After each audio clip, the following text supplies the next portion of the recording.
E aí, galera, bom demais? Então, estou trazendo aqui uma árvore de decisão, né?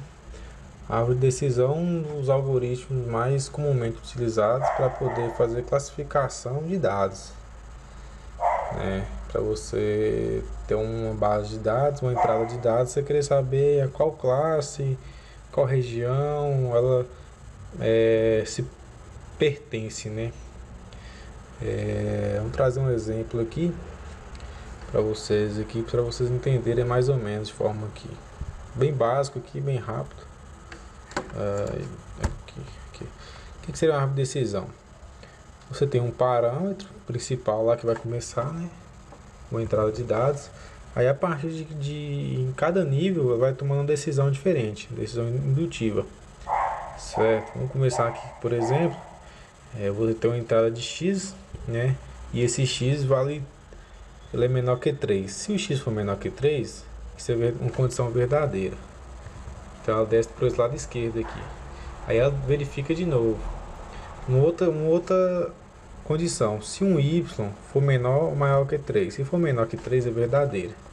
Então você tem uma saída que o z seu é igual a 1. Se for falso, então o z é igual a 0. Mas se nenhuma dessas condições for verdadeira e o x for maior que 3, por exemplo, então essa primeira condição aqui, ela é falsa. Logo, vai ser falso e vai para essa outra condição. Aí compara se um y é maior que 10. Isso aqui pode ter inúmeras coisas. Aqui está valores numéricos, quantitativos, não poderia ser qualitativos também, né? Se querer saber, perguntas é homem, é mulher, é criança, é adulto, é um carro, é uma moto, é um caminhão, é uma carreta. Ela tem 5 rodas, 10 rodas, sei lá, 20 rodas, carrega tantos quilos, entendeu? Isso aqui pode ser inúmeras coisas. Vamos passar por um exemplo que eu estou desenvolvendo aqui, né? Eu trabalhei na árvore de decisão, um pedaço dela aqui, é esse aqui, ó, do lado direito. Eu tenho um x1 e um x2 e tem várias condições, né? Eu tenho uns, para cada nó desse aqui que está descendo aqui, eu tenho uns 7 condições mais ou menos. Aí ele me dá uma saída, certo? Aí a partir dessa árvore aqui, para eu poder construir essa árvore, eu construí uma matriz que me armazena o valor que a minha resposta vai sair. Igual esse z que recebe esse 1, para eu saber que z recebe 1, esse z ele é como se a partir do x1, do x do y pertence a uma classe, o z vai receber um valor determinado. Então, a partir de um x1 com valor e um x2 um valor,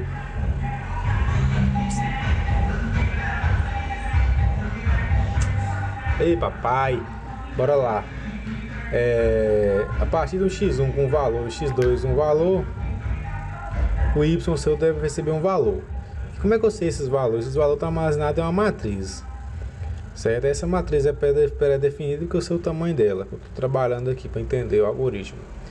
Minha matriz é essa aqui, eu determinei ela aqui, vai de 0 a 9, os valores, e eu defini ela em 9 partes, né?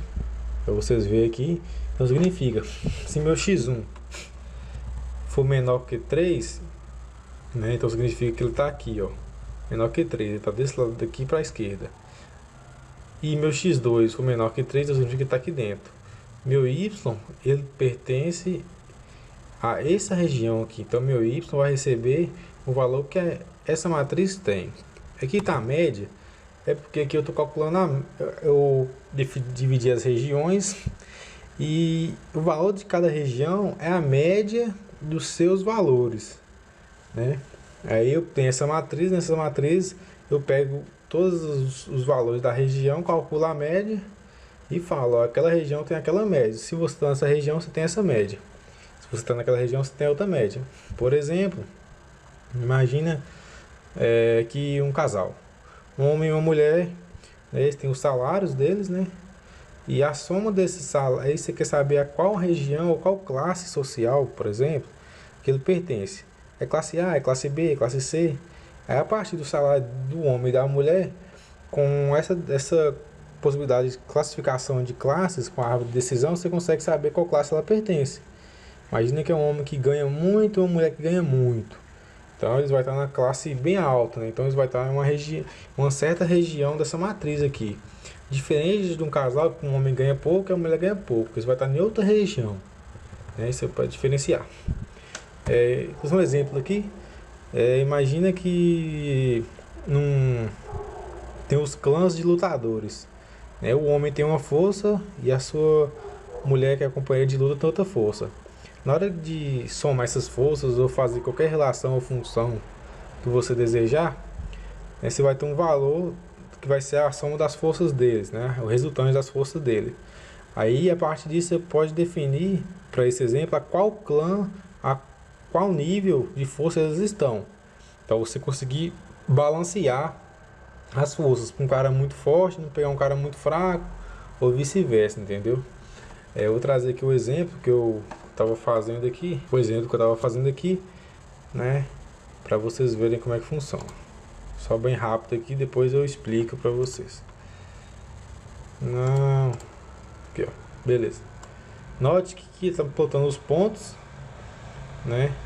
Todos os pontos que eu tenho é que eu dividi de forma apenas ilustrativa e para vocês entenderem. Então, cada coluna dessa que aparece é um conjunto de dados que está entrando e você está classificando ele para a sua classe em específico, né?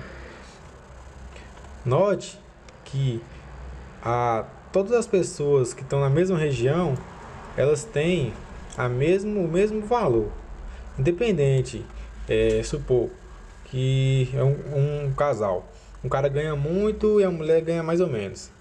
Na região que ele vai estar, se a mulher ganhar, se tiver outro casal que a mulher ganha muito e o cara mais ou menos, eles vão estar dentro da mesma faixa, eles vão estar dentro do mesmo lugar, né? Então, para vocês verem aqui. Então, se no clã de lutadores tem um cara que luta muito, seu parceiro luta pouco, e no outro lugar tiver um que luta mais ou menos, ou está mais ou menos parecido. Então, aqui eu somo todas as regiões e calculo a média aqui das regiões.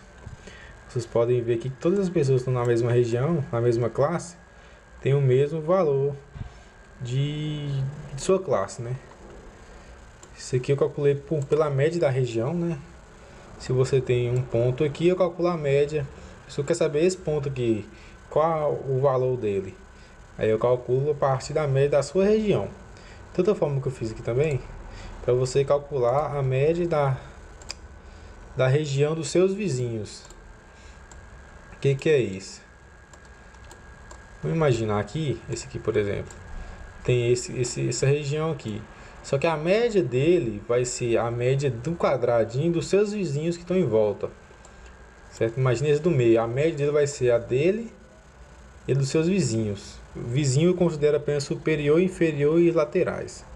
Então a média dele vai ser ele e seus vizinhos. Então note que aqui agora parece que estão semelhantes, né? Mas se a gente comparar, vai ter uma pequena diferença.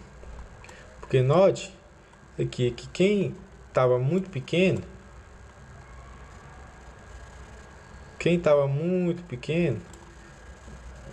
subiu um pouco. Por quê?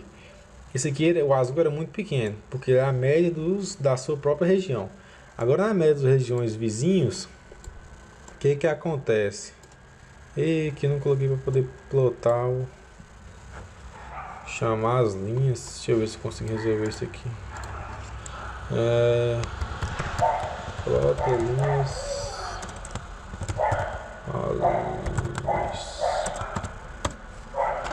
Deixa eu ver. Pronto, média dos vizinhos mais próximos, plotei. Lembrando que esse método que eu chamei aqui foi eu que criei, não é próprio de nenhuma biblioteca não. Pode até existir, mas o que eu criei. Tá vendo? Que aqui, ó. O que aconteceu? Por que esse aqui tá maior que esse? Porque ele é a média da média dos seus vizinhos. Então, como os vizinhos dele, desse azul no caso, todos os vizinhos dele são maior, se vocês repararem, são maior que ele. Então a média dele com seus vizinhos vai dar um valor maior ainda, né? Então note por isso que ele levou um pouco. Note, já quem está lá em cima já caiu um pouco. Tá vendo que o vermelho estava lá em cima, tinha 14, aqui na média pela região. E na média pelos seus vizinhos ele caiu um pouco, ficou mais nivelado. Por quê? Porque ele era um valor maior. Só que agora ele pegou a média dele com a média de seus vizinhos. Como seus vizinhos têm um valor menor que ele, então ele diminui um pouco. Então basicamente é isso aí. Eu não sei se deu para vocês entenderem mais ou menos, mas a ideia é essa. E se vocês quiserem o algoritmo, eu vou postar aqui. Vou colocar no meu GitHub. Quarta-feira vai dar dia 29, 30, alguma coisa assim, né? De agosto de 2018, nós estamos aqui agora. Só para representar para vocês aqui, imagina que eu tenho esse exemplo aqui, né? Tá vendo aqui que média recebe isso aqui? Só para vocês verem aqui como é que fica. Como que ficaria programaticamente? Isso aqui é um código, né? Supor que eu tenho esse valor. Como é que eu escrevo isso mais ou menos? Eu coloco assim, ó, se x1 menor que 3 e eu tenho outra condição, aí você coloca se x2 menor que 3, então o y aqui está recebendo o que? Minha matriz de média na posição M, né? O M eu defino aqui que pode ser 1, certo? Aí eu coloco, se não, x2 menor que 6 faz tal coisa. Se não for x1, for menor que x1, você coloca, não. Se não, se x1 menor que 6, que é essa condição da direita aqui, e lá avança, vai avançando. Mais ou menos a ideia que é essa. Aí eu pôr no algoritmo lá, qualquer dúvida vocês me perguntam aí. Valeu!